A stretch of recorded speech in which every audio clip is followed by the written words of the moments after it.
হয়, মই বৰ্তমান উপস্থিত আছোঁ অসম সীমান্তৱৰ্তী অঞ্চল, অসম আৰু অৰুণাচলৰ একেবাৰে শুকানজুৰি অঞ্চলত। আৰু আমি একেবাৰে দুৰ্গম অঞ্চলত উপস্থিত আছোঁ, য'ত বিগত কিছুদিন পূৰ্বে আমাৰ নাহকটীয়া যিটো জয়পুৰ বন বিভাগ আৰু অৰুণাচলী যি দুৰ্বৃত্তৰ মাজত গুলীয়াগুলি হৈছিল, যাৰ ফলত এটা মাইকী হাতীৰ মৃত্যু হৈছিল। আৰু তাৰ পিছৰ পৰা আচলতে দেখিবলৈ পোৱা গৈছে জয়পুৰ বন বিভাগ আৰু অসম আৰক্ষী এটা বৃহৎ দলে আচলতে প্ৰতিদিনে আচলতে এই অঞ্চলত টহলদাৰী দি গৈছে, যাতে অসমৰ যি সীমান্ত অঞ্চল সুৰক্ষিত হ'ব পাৰে। মোৰ সতীৰ্থক অনুৰোধ আচলতে মই দেখাব বিচাৰিছোঁ, মোৰ পিছফালে থকা দেখিছে এটা বৃহৎ বন বিভাগৰ আচলতে অসম আৰক্ষী দল ইয়াত উপস্থিত হৈছে সেই নিশাৰ ভাগত। আৰু মোৰ সতীৰ্থক অনুৰোধ আছে, মোৰ ঘড়ীত এতিয়া নিশা প্ৰায় 1 বাজু হৈছে, প্ৰায় 12:45 বা 45 মিনিট হৈ বাজিছে। সেই সময়তো আচলতে অসম আৰক্ষী আৰু বন বিভাগৰ বৃহৎ দলে আচলতে এই অঞ্চলত সুৰক্ষাৰ কাৰণে আচলতে তেওঁলোকে নিয়োজিত হৈছে, তেওঁলোকে নিজৰ কৰ্তব্য আগবঢ়াই গৈছে। আৰু আমি আচলতে আজি সেই গ্ৰাউণ্ড জিৰ' ৰিপৰ্টিঙৰ জৰিয়তে আজি প্ৰাগ নিউজ দৰ্শকক দেখাব বিচাৰিছোঁ আচলতে কেনেদৰে অসম আৰক্ষী আৰু বন বিভাগৰ দলে আচলতে অসমৰ সীমান্ত সুৰক্ষাৰ কাৰণে তেওঁলোকে নিজৰ কৰ্মত নিয়োজিত হৈ আছে। আমাৰ লগত আছে অসম আৰক্ষী, আমাৰ নামৰূপৰ DSP আছে, উপ আৰক্ষী অধীক্ষক নৱ কুমাৰ ডাঙৰীয়া আছে। তেওঁলোকৰ ওচৰত আচলতে আপুনি এই অঞ্চলৰ সুৰক্ষাৰ কাৰণে বিভিন্ন ধৰণে কাৰ্যসূচী লৈছে আৰু বন বিভাগৰ লগত সমানভাৱে আচলতে আপোনালোকে যি অসমৰ সীমান্ত সুৰক্ষাৰ ক্ষেত্ৰত আপোনালোকে নিজৰ দায়িত্ব পালন কৰিছে। আজি ইয়াত ইমান ৰাতি আচলতে প্ৰায় 1 বাজিব, সেই সময়ত আপোনালোকে ইয়াত উপস্থিত আছে, কি ক'ব এই ক্ষেত্ৰত? চাওক, বনজ সম্পদখিনি কেৱল ফৰেষ্টৰ নহয়, সেইখিনি আমাৰ সকলোৰে সম্পদ, যিটোৰ স্বাৰ্থতে আপোনালোকো আজি আগবাঢ়ি আহিছে। আমি সকলোৱে মিলি আমাৰ বনজ সম্পদ ৰক্ষা কৰিবই লাগিব। যেনেধৰণৰ আমাৰ ভাবুকি আহক, সেই ভাবুকি প্ৰতিহত কৰিবৰ কাৰণে আমি প্ৰস্তুত আছোঁ। এইখিনি কথাকে আমি সকলোকে সেই পক্ষবোৰক যিখিনিয়ে এই অপকৰ্মবোৰ কৰিছে তেওঁলোকক সকীয়াই দিব বিচাৰিছোঁ। আমি যিকোনো মূল্যৰ বিনিময়ত আমাৰ বনজ সম্পদ ৰক্ষা কৰিবই লাগিব। এয়া আমাৰ সম্পদ, আমাৰ দেশৰ সম্পদ, আৰু প্ৰকৃতি সুৰক্ষাৰ ক্ষেত্ৰত আমি যিকোনো পৰ্যায়লৈকে যাবলৈ আমি প্ৰস্তুত। সেইকাৰণে আমি আহিছোঁ। আমি ভাল পাইছোঁ আপোনালোকেও আজি আমাৰ লগত সংগ দিছে, এই কথাটোত ভাল পাইছোঁ। আমাৰ সকলোৰে দায়িত্ব এইটো। হয়, অতি ধুনীয়া, অতি সুন্দৰ এটা কথা কৈছে। আচলতে অসমৰ সম্পদ, বনজ সম্পদ আচলতে সকলো দায়িত্ব আছে ইয়াক সংৰক্ষণ কৰাৰ ক্ষেত্ৰত। অকল আমিয়ে নহয়, বন বিভাগে নহয়, অসম আৰক্ষী নহয়, অসমৰ প্ৰতিগৰাকী নাগৰিকৰ আচলতে দায়িত্ব আচলতে অসমৰ যি সম্পদ আছে, সম্পদ সংৰক্ষণ কৰাৰ ক্ষেত্ৰত বন বিভাগৰ বিষয়ববীয়া আছে, তেওঁলোক কথা পাতিম। আচলতে আপুনি হাততে বিভিন্ন সময়ত বিষয়ববীয়া আছে, ৰেঞ্জাৰ ছাৰ আছে। আপুনি যিহেতু দেখিছে কিছুমানে হাতী এটা মৰিছে, তাৰপিছৰ পৰা আপোনালোকে দেখিছোঁ আচলতে এই সীমান্তৱৰ্তী অঞ্চলটো সুৰক্ষাৰ ক্ষেত্ৰত আপোনালোকে প্ৰতিদিনে টহলদাৰী কৰিছে। কি পৰ্যায় পাইছে আৰু আপোনালোকে আগন্তুক সময়ত কেনেধৰণৰ ব্যৱস্থা গ্ৰহণ কৰিব? আজি কিছুদিনৰ আগত যিটো হাতী আমাৰ ক্ৰছ ফায়াৰিঙত মৰিলে, সেইটো একচুৱেলি দুৰ্বৃত্ত আছিলে। দুৰ্বৃত্তই খুন্দাঠানি থকা এটা অৱস্থাতে পোৱা হয়, আৰু তেওঁলোকে আমালৈ গুলীয়াগুলি কৰা অৱস্থাত ক্ৰছ ফায়াৰত হাতীটো মৰিলে। আৰু সেইদিন ধৰি বৰ্তমান বনজ সম্পদখিনি সুৰক্ষাৰ বাবে আমি বন বিভাগ তথা আমাৰ পুলিচ প্ৰশাসনৰ সৈতে লগ হৈ আমি একেৰাহে ইয়াত টহলদাৰী ডিউটিটো কৰি থকা হয়, টহলদাৰী কৰা হয়। প্ৰতিদিনে তেনেদৰে কৰে নেকি? যিহেতু এইটো অতিকে দুৰ্গম অঞ্চল, যিকোনো মতে আচলতে বনদস্যুৱে ক'ব লাগিব, তেওঁলোকে আচলতে আক্ৰমণ কৰিব পাৰে। তাৰ প্ৰতি কেনেদৰে ব্যৱস্থা গ্ৰহণ কৰিছে আপোনালোকে? প্ৰতিদিন বুলি আমাৰ কোনো কথা নাই, যেতিয়া যি খবৰ পাওঁ বা যেতিয়াই আমাৰ ইচ্ছা হয় আমি তেতিয়াই সোমাওঁ, আৰু লগত আমাৰ পুলিচ প্ৰশাসন থাকে।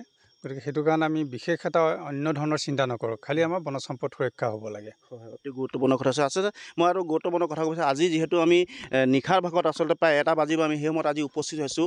আৰু আমি এটা খবৰ পাইছিলোঁ আচলতে আজি আচলতে এই যিটো অৰুণাচল আৰু অসম সীমান্তৱৰ্তী যিটো অঞ্চল শুকানজুৰি, তাত আচলতে অৰুণাচলী দুষ্কৃতিকাৰী আকৌ আচলতে বনজ যিবোৰ মূল্যৱান গছ কটাৰ এটা আমি খবৰ পাইছিলোঁ। তাৰ সম্ভেদ পাই আচলতে আজি বন বিভাগৰ লগত আৰু অসম আৰক্ষীৰ লগত আমি আজি উপস্থিত আছোঁ। মই পুনৰবাৰ মোৰ সতীৰ্থ অনুৰোধ জনাম, আচলতে সামগ্ৰিক পৰিৱেশ দেখুৱালে আচলতে সাধাৰণতে মানুহে ভাবে আচলতে বন বিভাগ আৰু অসম আৰক্ষীয়ে কাম নকৰে, তেওঁলোকে নিজৰ কৰ্তব্যৰ পৰা আঁতৰি থাকে, কিন্তু সেয়া প্ৰকৃততে সত্য নহয়। আজি নিশা 1 বাজিছে, আচলতে এই সময়ত আচলতে এই অৰুণাচল আৰু অসমৰ সীমান্ত যিটো দুৰ্গম অঞ্চল, সেই অঞ্চলত আচলতে এই সকলো লোক আজি উপস্থিত হৈছে। আৰু আমি আচলতে গ্ৰাউণ্ড জিৰ' ৰিপৰ্টিঙৰ যেতিয়া প্ৰাগ নিজৰ দৰ্শকক দেখাব বিচাৰিছোঁ, আচলতে ৰাইজে যি জানে বা যি বুজিছে আচলতে সেয়া সত্য নহয়।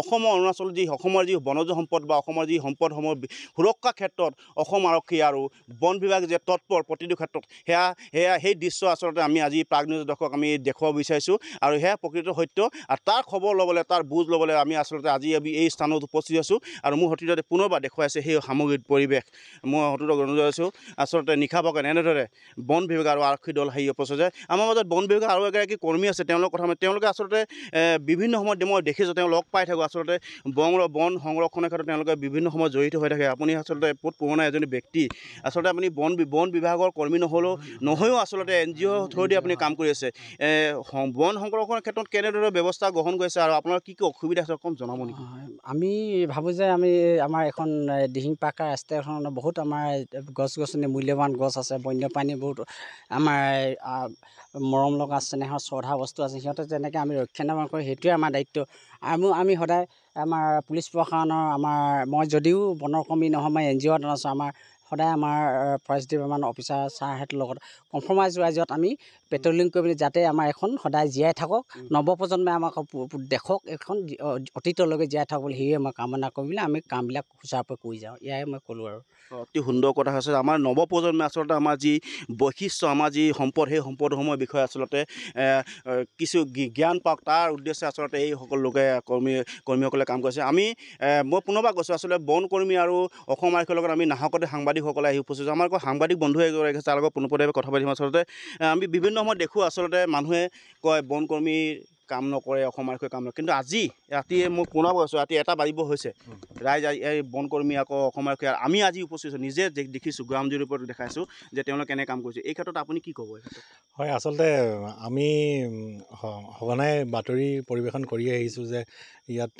বিভিন্ন ধৰণৰ হুলুং মেকাইকে ধৰি বিভিন্ন গছ গছনি কাটি আহিছে তাৰ পিছতে যথেষ্ট হস্তম হোৱা দেখা গৈছে আজি মই নিজে ইয়াত উপস্থিত আছোঁ বনকৰ্মী তথা আমাৰ আৰক্ষী প্ৰশাসন নৱকুমাৰ বৰা ছাৰ আছে লগতে আৰক্ষী আৰু ফৰেষ্টৰ বাহিনী আছে লগতে আমি সাংবাদিক সকলো আছোঁ আজি নিশা 1টা বাজিব হৈছে এতিয়া কিন্তু আজি দেখা গৈছে যে বনকৰ্মী আৰু আৰক্ষীয়ে নিজৰ যিটো মানে দায়িত্ব পালন কৰি আছে আৰু তাৰ বাবে আজি আমি সুখী হৈছোঁ যে দিহিং পাটকাই বনাঞ্চল এতিয়া বনকৰ্মী আৰু আৰক্ষীৰ হাতত সুৰক্ষিত যেন মোৰ অনুভৱ হৈছে ধন্যবাদ থাকিলে মোৰ সতীৰ্থক অনুবাদ আচলতে আমি কৈছোঁ পুনৰবাৰ কৈছোঁ মই ৰাষ্ট্ৰীয় উদ্যানৰ একেবাৰে ভিতৰত আছোঁ আৰু মোৰ সতীৰ্থ কেমেৰাত আচলতে সেই যদি শব্দ মই অলপমান সংগ্ৰহ কৰিব আছোঁ যে বনৰ যি ৰাতিৰ যিটো শব্দ সেই শব্দটো মই শুনা ল'ব বিচাৰিছোঁ অলপ